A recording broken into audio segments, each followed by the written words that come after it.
Jessica Sanchez is an upcoming singer who gained immense popularity and astounded audiences. Her remarkable vocal talent has captivated fans worldwide. However, beneath the elegant Jessica's voice is a heart-wrenching, tragic story of the young woman's life. Listening to her story, you would shed a tear. Join us as we delve into the poignant and challenging life journey of Jessica Sanchez. Jessica Sanchez was born on August 4, 1995, in Chula Vista, California, a city near San Diego. Her full name is Jessica Elizabeth Sanchez. She grew up in a multicultural household, with her mother Editha being Filipina and her father Gilbert of Mexican descent. Her father served in the U.S. Navy, which brought a strong sense of discipline to the family. Despite growing up in a working-class environment, Jessica's parents supported her musical dreams from an early age. They noticed her extraordinary vocal ability when she was only 2 years old, and they would often ask her to sing for family and friends at gatherings. Jessica's upbringing was shaped by her heritage. She has spoken in interviews about feeling a strong connection to both her Mexican and Filipino roots, which inspired her musical influences and performance style. Filipino culture, in particular, places a high value on singing, and Jessica grew up hearing ballads, karaoke classics, and R&B music from both cultures. These influences helped shape her voice into one known for its control, vibrato, and emotional intensity, even at a very young age. By the time she was 5, her talent was undeniable, and her parents began taking it seriously. She had her first public performance at just 10 years old when she sang Aretha Franklin's Respect on the Apollo stage in Harlem, one of the toughest crowds in America. Despite being shy offstage, she completely transformed once the spotlight hit. That performance proved to be a major turning point, as it showed the world she was not just a cute kid who could sing. She had stage presence, attitude, and raw talent. This early exposure opened doors for her to appear on more talent platforms. In 2006, Jessica auditioned for the very first season of America's Got Talent. While she impressed the judges, her journey was cut short in the semi-finals. Still, this experience gave her valuable stage exposure and helped prepare her for the national spotlight. Though many fans remember her from American Idol, her career actually began on AGT. This is one of the key facts most people miss. Her AGT appearance wasn't heavily broadcast or replayed, so it became a hidden chapter in her early career. Jessica's background reveals a girl raised with strong cultural roots, family support, and a love for music that never faded. Her story isn't just about talent, it's about discipline, diversity, and quiet perseverance. Her early struggles shaped her into the powerhouse vocalist fans saw years later on American Idol and again on AGT. Before the fame, before the albums, there was just a little girl with a huge voice and a dream that refused to quit. Before she became a household name on American Idol, Jessica Sanchez first stepped into the national spotlight on America's Got Talent back in 2006. She was only 11 years old when she auditioned for the very first season of the show. At the time, the judges were amazed by how such a young girl could deliver a vocal performance so rich and powerful. Though she didn't win or even make it to the finals, she left a strong impression. Most fans don't realize that Jessica was part of AGT history before her later success. This early rejection taught her resilience and gave her a taste of the industry's demands at a young age. One of the lesser-known facts about her AGT run is that her original performance wasn't televised in full. Because the first season of AGT was still trying to find its format, some contestants didn't get the attention they deserved, and Jessica was one of them. Judge Brandy Norwood, however, recognized her potential and pushed for her to return as a wild card. This support gave Jessica the confidence to keep going, even when things didn't go her way. Despite being eliminated before the finals, she gained valuable stage experience and national exposure, setting the stage for something bigger down the road. Fast forward to 2011. At just 16 years old, Jessica auditioned for American Idol Season 11 in San Diego. She sang Celine Dion's The Prayer and immediately stunned the judges. Throughout the competition, she delivered powerhouse performances, including I Will Always Love You and I Am Telling You, I'm Not Going. She consistently received standing ovations and praise from both the judges and viewers at home. However, The moment that made headlines was when she was shockingly eliminated mid-season, only to be saved by the judges in one of the most dramatic moments in Idol history. Jessica would go on to become the runner-up of the season, losing to Philip Phillips in the final. While some saw this as a defeat, many believed Jessica had outperformed him vocally throughout the show. The finale was a turning point, not just for Jessica, but for the way audiences viewed talent shows. She became an icon for young women of color, especially in Filipino and Mexican-American communities. Her run on American Idol wasn't just about music. It was about representation, resilience, and raw talent rising to the top. What most people don't realize is that her AGT experience helped her handle the pressures of American Idol. The nerves, the live performances, the high expectations. She had seen it all before. Her ability to adapt and improve came from those early experiences in talent shows, even the ones that didn't go her way. Jessica Sanchez didn't just show up and become a star overnight.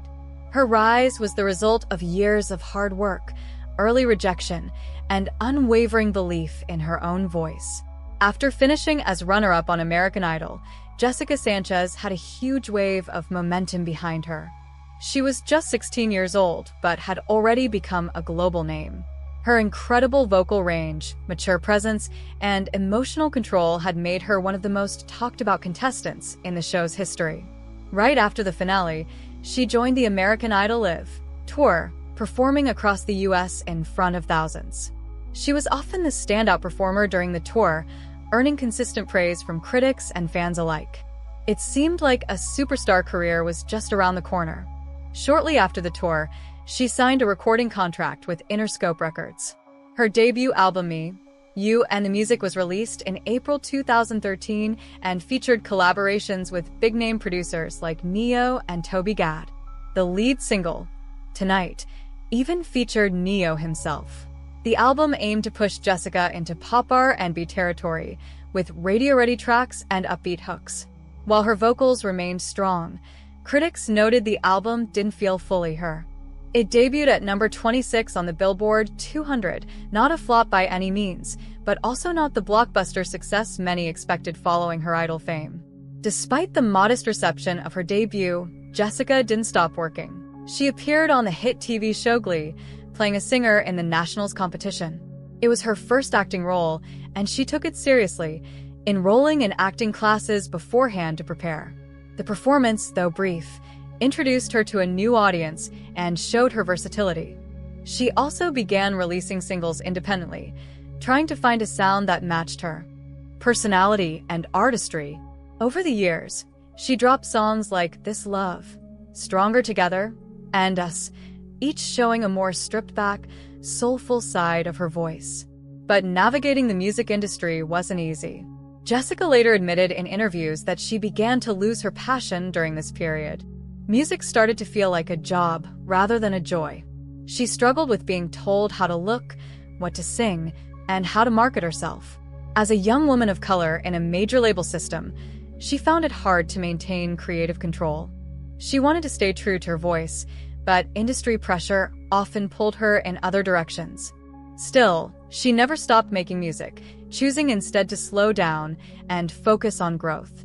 In the years following her album, Jessica focused on connecting with her fans online and performing at smaller, more intimate shows. She kept one foot in the spotlight while quietly rebuilding her identity as an artist. Though she didn't maintain a top 40 chart presence, she never disappeared. She stayed active in music, continued honing her craft, and learned how to navigate an industry that often burns out young talent. Her story wasn't one of instant stardom, it was about endurance. And that's exactly what would set her up for a powerful return years later. While many people remember Jessica Sanchez for her powerhouse voice and confident stage presence, very few know the inner battles she faced behind the spotlight. After American Idol, the fame came fast, but so did the pressure. Being a teenage girl in the music industry is already hard, but being a Filipino-Mexican teen trying to find her identity while executives tried to mold her into a pop product made it even harder. Jessica has spoken openly about the emotional toll of being constantly told how to dress, act, and even what kind of music she should sing. It wasn't just about singing anymore, it was about selling.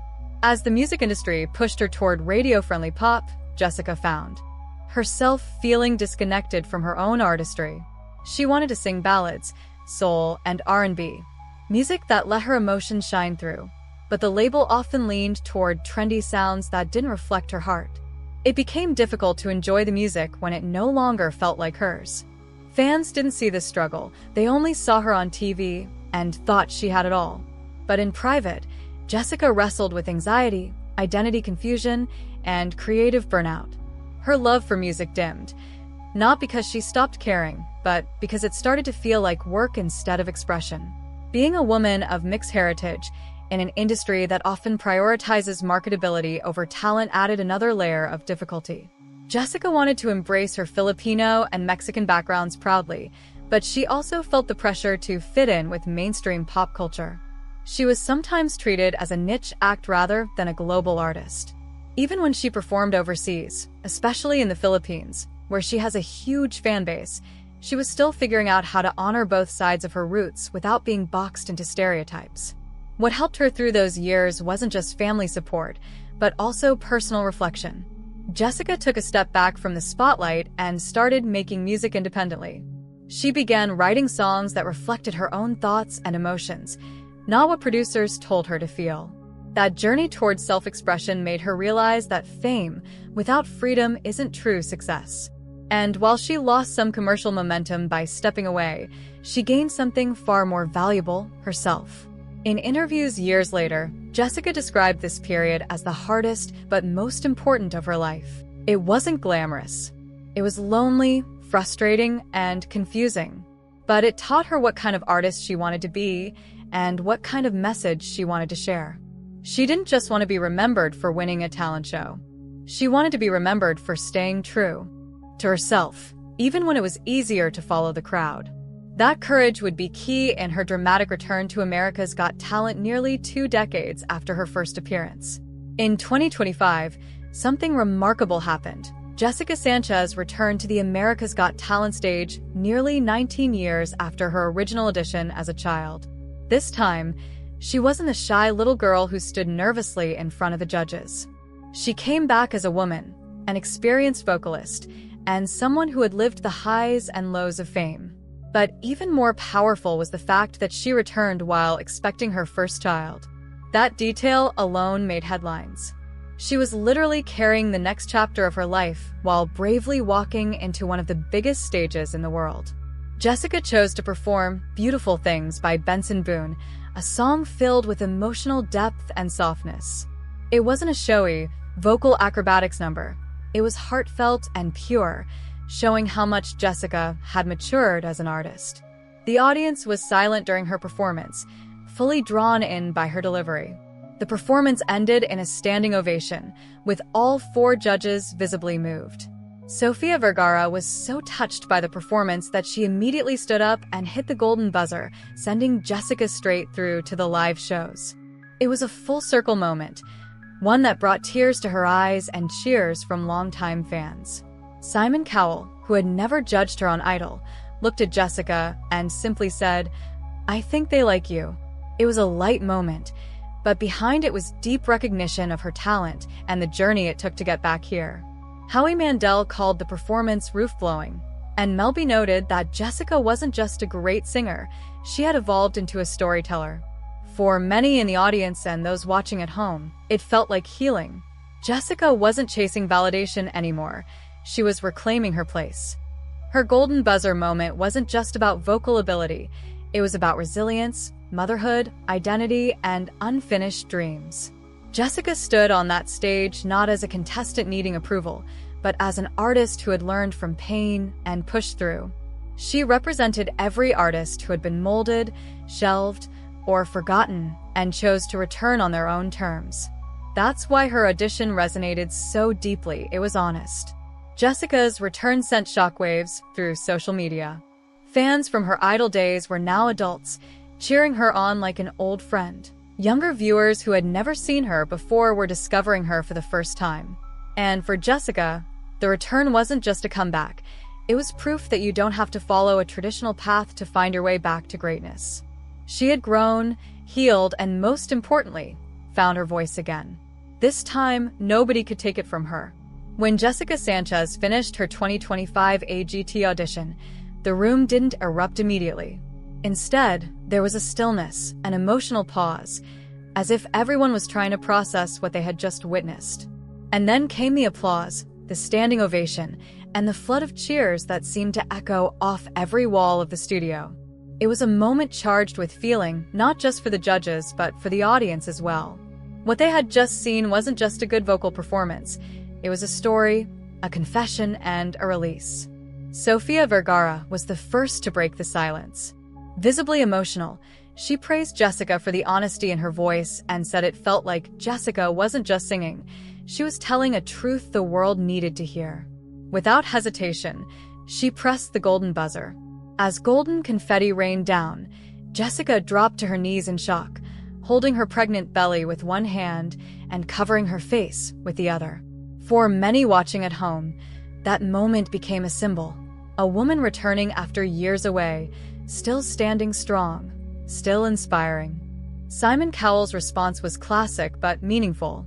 With a slight smile, he leaned forward and said, "I think they like you," nodding toward the cheering audience. Beneath the simplicity of the comment was deep respect. Cowell, a tough critic, saw something bigger than just vocal ability. He saw the years of experience and heartbreak that now shaped her voice. He didn't have to say much because Jessica's performance had already said it all. His approval meant more than words. Howie Mandel praised the maturity in Jessica's performance, calling it roof-blowing, and saying that she brought an entirely different energy compared to her Idol days. Mel B, herself an experienced performer, said she was speechless and that Jessica had evolved into more than just a singer. She had become a full storyteller. The combination of raw technique, emotional depth, and vocal control stunned the entire panel. And perhaps more importantly, it reintroduced her to a new generation of fans who hadn't witnessed her rise years ago. Online reactions were immediate and passionate. Longtime fans who followed Jessica since American Idol called it healing in motion. New viewers were shocked to learn that she had once been rejected by AGT as a child. Comments flooded social media platforms, calling her return the most powerful moment of the season.